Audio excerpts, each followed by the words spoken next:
Hello friends, welcome back to my channel पढ़ाई world. तो आज की इस नई वीडियो में हम कवर करेंगे चैप्टर नंबर 9, राम लक्ष्मण परशुराम संवाद, लेखक गोस्वामी तुलसीदास। तो यह पार्ट जो है हमारी गंगा टेक्स्ट बुक क्लास 9 से लिया गया है और इस पार्ट में 3 पद हैं और उन पदों के अभी हम अच्छे से जो उनका भावार्थ है, उनके शब्दार्थ हैं और साथ में इस चैप्टर की एक्सरसाइज को आज हम देखने वाले हैं। तो सबसे पहले आ जाता है पहला पद, जो कुछ इस प्रकार है। और मैंने सबसे पहले इस पद को लिखा है, फिर उसके बाद इसे इसका जो अर्थ है जो मैंने खुद समझा है उसे अपने शब्दों में इधर लिखा है। पहले पद में परशुराम जिन्हें भृगुपति के नाम से बोला गया है, उनके विकराल रूप को देखकर सब राजा डर जाते हैं एवं सभी भयभीत होकर अपने पिता के साथ अपना नाम बोलते हैं। और फिर उसके बाद जनक जो हैं वो सीता को बुलाकर प्रणाम करवाते हैं और राम लक्ष्मण भी प्रणाम करते हैं, विश्वामित्र भी प्रणाम करते हैं। फिर उसके बाद लास्ट में जो परशुराम हैं वो स्टार्टिंग में तो बहुत आराम से प्यार से बात करते हैं, लेकिन अंत में वह अत्यंत क्रोधित हो जाते हैं और लास्ट में कहते हैं कि बहुरी बिलो की बिदेही सन कहू कहा अति भीड़। मतलब अब ये बताओ जनक कि यहाँ इतनी भीड़ क्यों है। पूछत जाने अजान जीमी व्यापव को कोपु शरीर।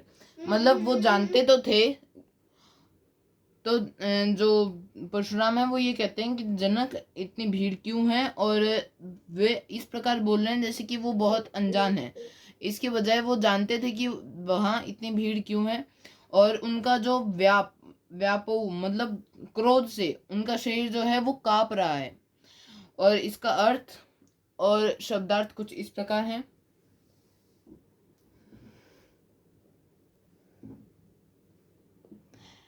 फिर उसके बाद हम नेक्स्ट जो हमारा पद है उस पर बढ़ते हैं। तो यह पद जो है वो ये कहता है कि इसमें समाचार जो है जनक जी जो हैं वो अपना पूरा समाचार सुनाते हैं और वहाँ इतने सारे लोग इकट्ठा क्यों हुए हैं। और ये वचन सुनकर जो परशुराम है वो बहुत ज़्यादा क्रोधित हो जाते हैं और अति रीस मतलब अत्यंत क्रोध के साथ कठोर वचनों में बोलते हैं कि जनक किस मूर्ख ने यह धनुष को तोड़ा है, उसको आज मेरे सामने लाओ, उसे मैं दंडित करूंगा। फिर सारे राजा अत्यंत डर जाते हैं और उत्तर नहीं देते हैं। जो जनक हैं वो उत्तर नहीं देते हैं डर के कारण। और जो कुटिल भूप मतलब जो कुटिल राजा थे, जो कुटिल स्वभाव के थे, जो बहुत प्रसन्न हो रहे थे जनक के इस डर को देखकर कि जनक की अभी पूरी जो नगरी है, उन्होंने बोला था कि उल्टा मही जहद लही तब राजू मतलब राजू मतलब राज्य, उल्टा मतलब उलटना मतलब जहां तक तुम्हारा राज्य है मैं उसे उलट दूंगा, नहीं तो उस मूर्ख को मेरे सामने लेकर आओ।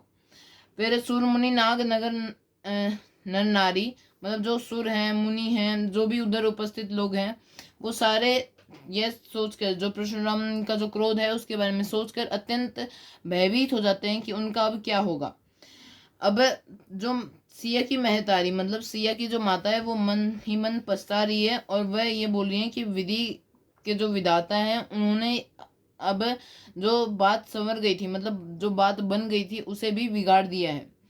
फिर भृगुपति कर स्वभाव सुनी सीता मतलब भृगुपति के जो गुस्सा है उसे सीता ने सुन रखा था। सीता को इससे पूरा ज्ञान था कि जो भृगुपति हैं मतलब अर्थात परशुराम जो हैं वो कितना क्रोध करते हैं, किस प्रकार के स्वभाव के इंसान हैं। तो यह सीता माता को पता था। फिर उनका अब हमें बताया जा रहा है कि अरद निमेश कल्प संबीता मतलब अरद मतलब आधा, जो आधा, निमेश मतलब आंख जो हम पलक झपकाते हैं उसे निमेश कहा गया है। कल्प मतलब लाखों साल, संबीता मतलब आधा पल भी सीता के लिए लाखों साल के जितना बीत रहा था, जो सीता माता का डर दर्शा रही है मतलब जो सीता माता की चिंता को दर्शा रहा है। हृदय न हर्षु विषाद भय बिलो के लोग सब जानी जानकी भीरू, हृदय न हर्षो विषादो, कुछ बोले श्री रघुबीरू। मतलब इन सब के बीच में बहुत विनम्रता से हृदय में जो उनके जो हर्ष है कि उन्होंने सीता जो स्वयंवर है उसे जीत लिया है, और जो विषाद है कि जो त्रिपुरारी धनुष है वो टूट गया है, इन सबको साथ में लेकर श्री रघुबीर मतलब श्री राम बोलते हैं। तो वो हम आगे देखेंगे, और इसका अर्थ जो मैंने इधर राइटिंग में लिख रखा है ताकि आप भी अपनी नोटबुक में इजी मैंने इसे अपने शब्दों में लिखा है, और मैंने ये प्रयास किया है कि आप सभी को ये इजीली समझ में आए। इसमें मैंने ज़्यादा कुछ ऐसे डिफ़िकल्ट वर्ड्स नहीं यूज़ किए हैं, और हर जैसे पल पल इधर किसको बोला है, निमेश को बोला है, ऐसे वर्ड बाय वर्ड मैंने एक्सप्लेनेशन लिखा है, जिससे आपको जब एग्ज़ाम के टाइम पे आप रिवाइज करें तब आपको बहुत इजीली रिवीजन हो जाए। फिर उसके बाद हम बढ़ते हैं हमारे लास्ट पद पर, जो है नाथ शंभुननु बंज निहारा। मतलब नाथ श्री राम बहुत विनम्र स्वभाव के इंसान है। वो एक पुरुषों में सबसे उत्तम उन्हें माना जाता है, क्योंकि वह बुराई, जब उनका बुरा समय आता है, जब अच्छा समय आता है, दोनों समय एक समान रहते हैं। तो फिर वो बोलते हैं कि नाथ शंभु धनु, मतलब जो त्रिपुरारी धनुष है, जो शंभु मतलब शिव जी का जो धनुष है उसका भंजन करने वाला, मतलब उसे तोड़ने वाला, उसको खंडित करने वाला कोई एक आपका दास है। मतलब वो ये नहीं बोलते कि वो दास मैं हूं, मतलब इससे तो ये लगेगा ना कि वो बहुत अकड़ के बोल रहे हैं। आयसु कहा कहिए किन मोही, मतलब आपकी क्या आज्ञा है, मुझे आप क्यों नहीं कहते हो। सुनी रिसाई बोले मुनि को ही, मतलब इसको सुनकर जो रिसाई हैं वो बोले, रिसाई मतलब जो रीस मतलब गुस्सा, मतलब गुस्से में जो मुनि थे, मुनि इधर किसको कहा गया है, परशुराम को, क्योंकि वो एक क्षत्रिय मुनि थे, और उनके सबसे बड़े शत्रु कौन थे, क्षत्रिय थे। सेवको सो जो करे सेविकाई, मतलब जो सेवक होता है वो सेविकाई का काम करता है, ना कि ऐसे दूसरी लड़ाई का काम करता है। सुनहु राम जही शिव धनु तोड़ा, सहस बाहु सम सो रिपु मोरा। मतलब सुनो राम, जिसने भी शिव धनुष को तोड़ा है, सहस्त्र बाहु समान वह मेरा रिपु है, मतलब दुश्मन है। सो बिलगाओ बिहाई समाजा, ना तो मारे जही सब राजा।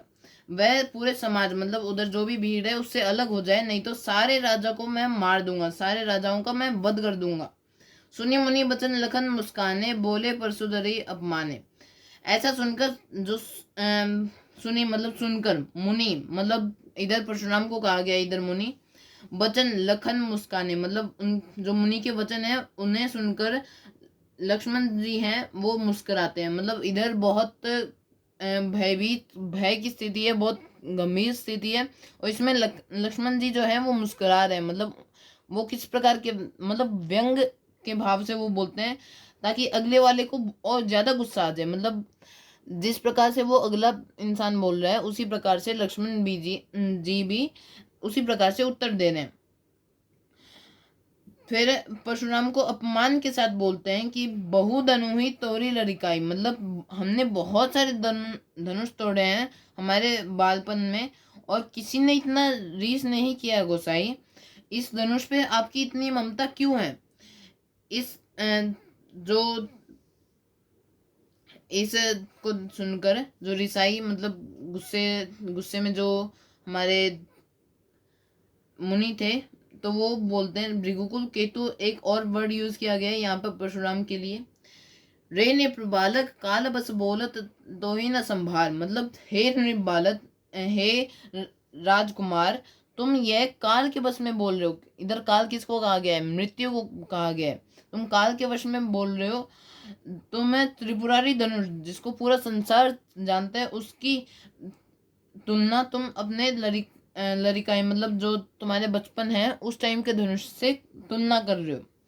फिर उसके बाद इसके साथ हमारा ये चैप्टर खत्म होता है, और यहाँ पर इसका वर्ड टू वर्ड हमारा एक्सप्लेनेशन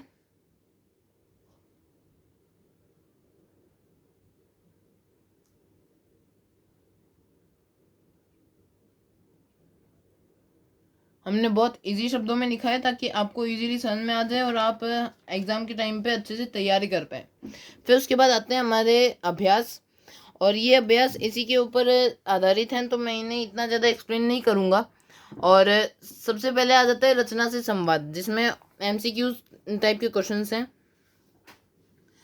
और इस क्वेश्चन के बाद फिर मेरे विचार, जिसमें हमें समझ में आए उसके हिसाब से हमें आंसर देना है। जैसे कि पहला क्वेश्चन क्या है कि पंक्ति का भाव स्पष्ट करते हुए बताइए कि यह किसके संदर्भ में कहा गया है और क्यों। और निमेश कल्प संहिता, ये सीता की माता सुनन्या की चिंता को दर्शा रहे, और उनका आधा पल जो है वो 1,00,000 साल समान बीत रहा है, तो हमें यह चिंताजनक स्थिति है और ये क्यों हुआ है, हमें वो सब एक्सप्लेन करना है।